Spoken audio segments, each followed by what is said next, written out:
What's up, everybody? It's Tyler from Dirt Road Country here, and I've got a young rising star on here with me. She is 19 in a 21-year-old town. Ashley Ann joins me, and she's got her EP, Dear Dolly, out right now in celebration of yours truly, Dolly Parton's birthday, 78. Ashley Ann, what's going on? I'm super excited for this. I love to chat, so I think this is going to be fun. I'm a talker. Well, folks, if this goes over 15 minutes, you're probably going to find this in two parts on Instagram. Probably Maybe, will. Maybe three parts. This could go 30, maybe three. maybe four. I don't know. Thanks for talking. So do I. And we're going to start off with this EP. First off, congratulations on putting it out there. Thank you. It's been a long time coming for sure. Feels like I've been working on this for over a year now because technically I have. That's when Dear Dolly, the single, came out. And obviously, when I put the single out, like I had no intention of doing a project around it a year later, but just with the toll that my life took and what was happening this past year, it just all completely fell together in the perfect place. So I'm just super excited about it. Well, I've noticed over the last year that your social media has been blowing up, and I'd follow your videos and see all these different songs that you'd be teasing. And every time I'd go on your profile, it's like you had a couple more thousand followers. And that's pretty impressive to do for. It's just a matter of like, it's literally a matter of being annoying. Like that's all it is just like be annoying and post all the time. Like I know that I annoy people, but you have to. It's like part of the job now. Yeah, some people might look at it as annoying, but a better word that I like to look at it is persistent. You got to be persistent. Yeah, that's true. That's true. We're gonna go with persistency and not annoyance. That's a better word, I guess. Well, I might be a little annoying here because we're probably going to be chatting about this EP for a while, but hang in there. It's a great episode. Um, you have this lead single that you're pushing. It's called American Dream. Talk about that to start everything off. So American Dream, I wrote back over the summer with three guys. We just got in a room and we were like, I remember I was actually had just freshly gone through a breakup. And I was like, I'm tired of writing songs about being sad and lonely. So we literally were like, let's pull from like emotions that, I maybe once had or hope to have and write a love song. So American Dream was born that way. And I remember the day we wrote it, just like leaving feeling obviously so good about the song. I was like, this is such a good song. But if I'm being completely honest, I never really thought about releasing it. I think just because it felt like more maybe something that I would pitch to somebody else, just because it seemed to be a little more on the commercial side, which I always say my music isn't technically commercial and I don't really like it to be. I'm kind of trying to do my own thing. So I think that when we wrote that song, that wasn't my intention to release it, but once I started showing it to my friends, and that's usually like the main part where I'm like, okay, I'm gonna release a song is like if I start showing it to all my friends and they all love it. And that's exactly what happened with that song. That was immediately some of my closest friends' favorite. So I was like, okay, what if we release this song? And I remember we all sat down, like me, my manager, my producer, and we were all like, what songs are gonna go in this project? And we already had Dear Dolly, Never Learned How to Sew, Prayed Harder, and is that am I blanking? Yeah, those. Is it five? Is it It's five or six? Am I probably missing? What am I missing? This poor song. Texas. She ain't Texas. That's what I'm missing. That's so sad. She ain't Texas. So those songs we already knew were gonna be on the project. So it was a matter of picking two more. And I had so many songs that I had been writing the last year that I was dying to put out, but we had to sit down and be like, okay, with we need like an upbeat, a happy upbeat song, kind of like a She Ain't Texas. Yeah. And then we wanted one that was a little more personal and a little more, slow down, just me and a guitar. So that was Mary Jane's Been Talking was why we put that one on there.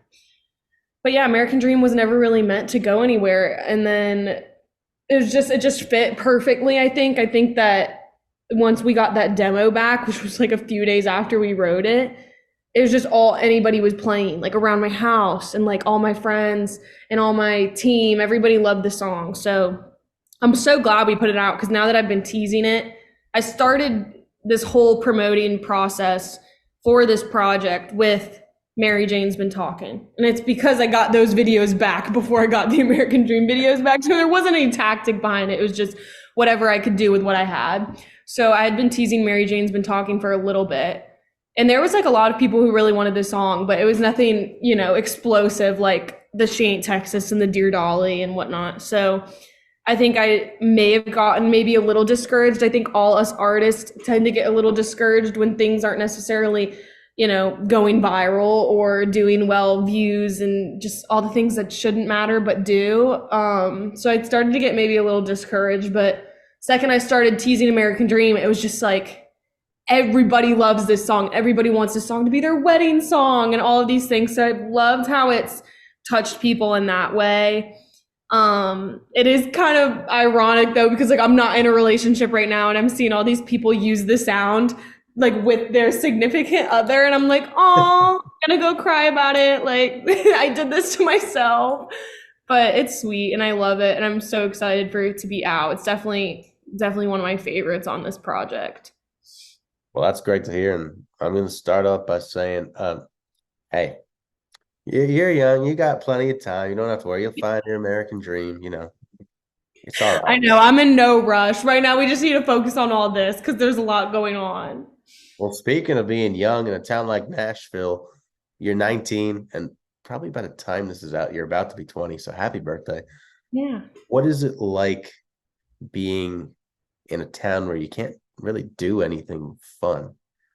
Not to say that there aren't things to I do mean, there. you're right. You have a point. No, It is hard, especially when all my friends, like I have my Belmont girls who are obviously my age, yeah, but then I have my people that I've met through the music industry and songwriting and other artists. All those people are older than me. So even just like, I don't know, like my whole team's older than me. Everybody's 21 and above.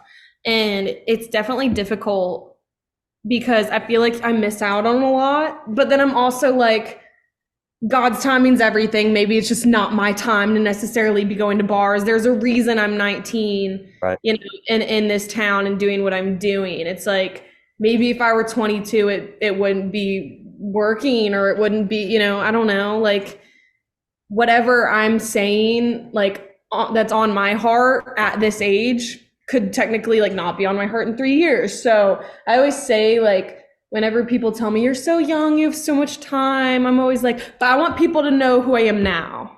Like I want people to know 19-year-old Ashley because Get it. who knows who I'm gonna be in 5 years from now. Hopefully still rocking, but like I don't know. You just never know. Like I know people go through changes and everything. I know people expect me to grow more and people expect me to have changes in my career because I am younger. Mhm. But I just like am confident and secure in who I am now as a person. And I want people to be friends with this person. And, I say like be friends. It's like even just people who listen to my music, just like feel like you have an ear and like somebody that's listening to you or somebody that you can, confide in with your emotions through my lyrics and through my music. Like that's what's most important to me is just making people feel like they're not alone. So if I can do that at this age, then I'm going to do it. I'm not going to wait till I graduate college. It's like I just wanted to go full force. So it's kind of what I'm doing.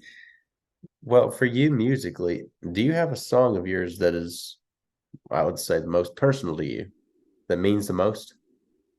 I would probably say Never Learned How to Sew is probably my most personal, most vulnerable song. Because I had that idea like late one night. And it was just there's so many hidden concepts and messages in that song that I think people don't necessarily look at. But it's like being a woman is a fragile thing. And like traditionally that was attractive. And traditionally being fragile and, having women like, hobbies and skills, like that was attractive. And nowadays I feel like there's such a push and I love it because women empowerment is absolutely important But now there's such a push for women to, fill in masculine roles. And I think that that song has a lot to do with, sewing is something that a woman should know how to do. And like getting your heart broken when you're a young girl is something that we're supposed to know how to mend. And it's like, once you put those two things together, like being a woman is fragile, but it's also beautiful. And like we should, learn from history and like go back to tradition and be like, it is a beautiful thing to be a woman. It's not necessarily something to be ashamed of, that you're heartbroken or that your heart's never been broken. So never learned how to sew is definitely really important to me, because I just think about my Grammy and I think about she's such a woman of poise and she's such a woman of kindness and just like gentleness. And I always thought she was the most badass woman I've ever met. But it's like she didn't have to wear, black leather and chains and, like she didn't have to dress a certain way or act a certain way or be good at certain things to be considered like a badass. And that's kind of just how I want to live my life as a woman, is like still have the freedom to be feminine and just like thrive in it, and not necessarily feel like I have to be, tough, or like it's okay to just be broken or just to be fragile. So that song's definitely super important to me, especially because I was feeling it so heavy when I wrote it and still do. I mean, like I was in a relationship for most of my teenage years, and then it ended and it was like a beautiful ending. Like we ended up still being friends and like there was just no bad blood. So like I wrote a song about how, I've never gotten my heart broken and I'm terrified of the next guy because he's bound to break my heart. Like it's bound to happen. I've seen it happen. And like I've been in the room for it, but it's never happened to me. So it's a lot piled into that song for sure. Oh, that makes a good song for sure. Oh yeah, absolutely. Now, speaking of female role models, there's a lot of big time women in country, to put it, like the 90s, 2000s era. You had like the Shanias, the Martinas, Faith Hill. Oh, Who yeah. were some of your biggest influences growing up that made you want to pursue what you do? Growing up, I like country music was introduced to me by my grandfather. So like he was, kind of whatever he was playing was what I was gonna listen to. And I think Dolly Parton was probably the biggest one. He calls me Dolly. That's why I got her tattooed on my arm. Oh, that's awesome. I try to tell people, I'm like, it's not because I'm a fangirl. This tattoo's for my grandpa, but he calls me Dolly and I call him Johnny. So that's like our little thing. But he definitely is a huge influence, like as far as who I was listening to. So when it comes to like women in country music, I'd say Dolly Parton was a huge one. Just because like of her, it wasn't just about her songs and it wasn't just about her songwriting. It was like her character too, and how she carried herself and the things that she's done for other people. I also say Tammy Wynette was a big one. And Loretta Lynn was a big one. All these people just like really just remind me of my grandpa. Like that's what it all kind of comes down to. And like these women shaped country music for what it is now for females. And it's just crazy because they were in a time where, I could sit here and be like, being a female in country music is so difficult. But like, talk about then. Like it was way more difficult then. And like I respect the heck out of them for being able to pursue that in a time where it was not as easy. So definitely those three are big ones for me. Well, you also got a strong, powerful voice like Tammy Wynette. I love her. I mean, like I would literally sit there and watch like YouTube videos of her singing live. I would just sit Yeah, there and watch them in I my do free that all the time. time. They're so Now, I good. do have to ask, do you call your grandpa Johnny for Johnny Cash or Johnny Paycheck? You're Johnny Cash. gonna say, yeah, probably Johnny Cash, but you never know. Johnny Cash. And he always says that like he's always like he always tries to do it in a Johnny Cash voice when he says, "Hey Dolly, it's Johnny." I love that. Now, there's something else I have to mention because it just happened. You signed with WME for booking. Congratulations there. What does this big next step mean for you? So I think, I mean, ultimately, this big next step meant that I could drop out of college.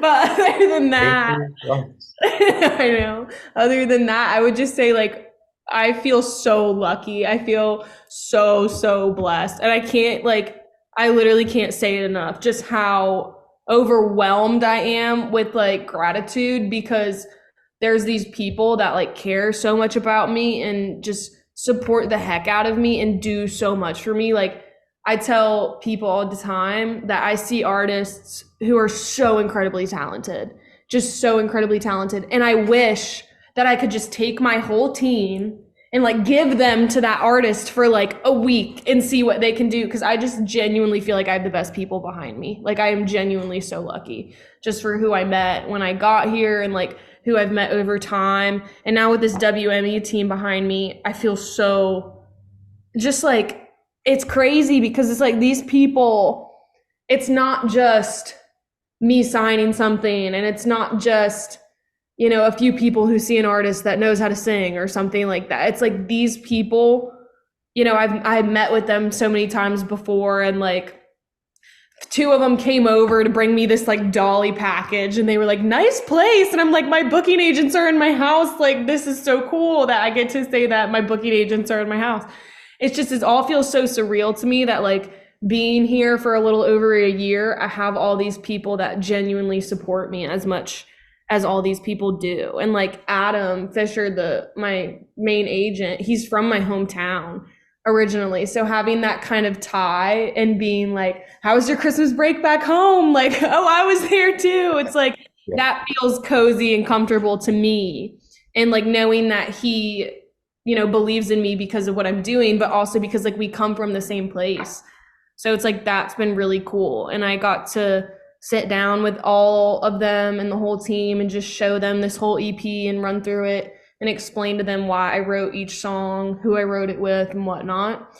And it was just like really powerful to be able to sit in a room and like explain that to all these people who are about to like put in effort to Yeah. you, towards you, and explain to them why they should want to or maybe not want to put in effort towards my career, just like being very open and vulnerable with them. And it was really cool to connect with some of the people there. And just like even the women on that team are just absolutely incredible. And they come up to me and they're like, oh my gosh, never learned how to sew. Like, and I just love how they connect to what I'm doing. It's not like they're just sitting behind a desk. Let's figure out how to book this girl. It's like, oh, I care about her.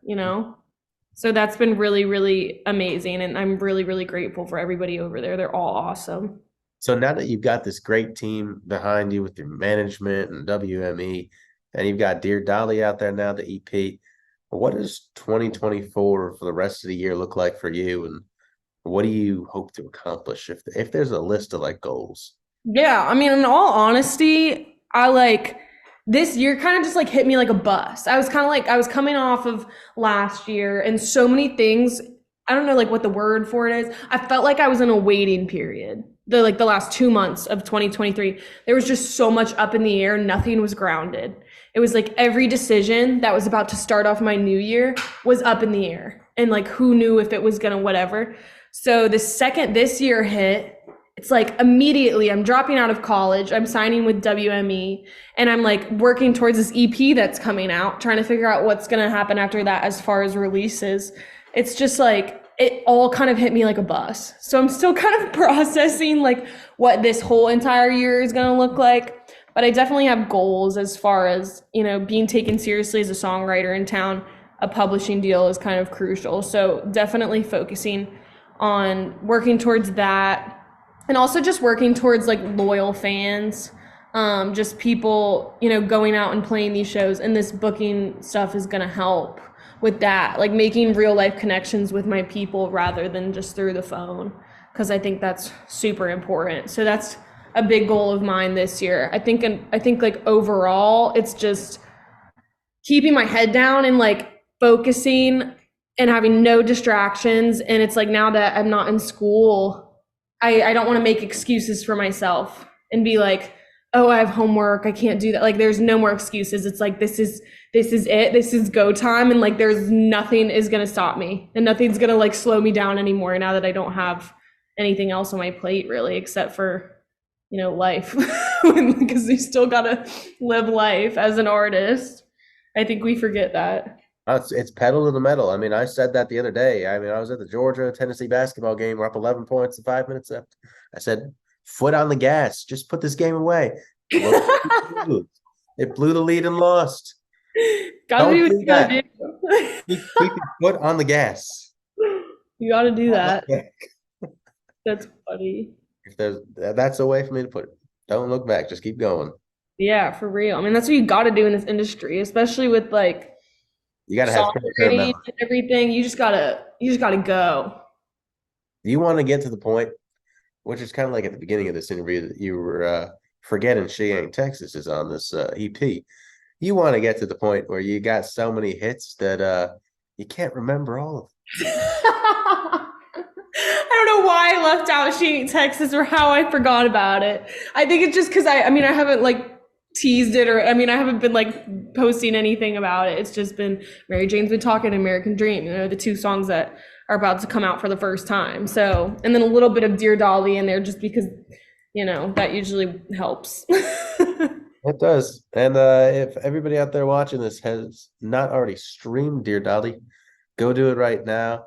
Go wish Dolly Parton a belated happy birthday. Go follow Ashley Ann on Instagram, TikTok, and the rest of the social media platforms that I have failed to mention, which I'm not too aware of anymore besides YouTube. Uh, sure, Threads, a deviation of Instagram. There we go, which is already dead, I think, but I don't know. I hope so. I hate it. Anyway, I love the CP. Ashley, I see a big year for you here in 2024. Congratulations on the EP, signing with WME, and thank you so much for joining me. Thank you. See you next time.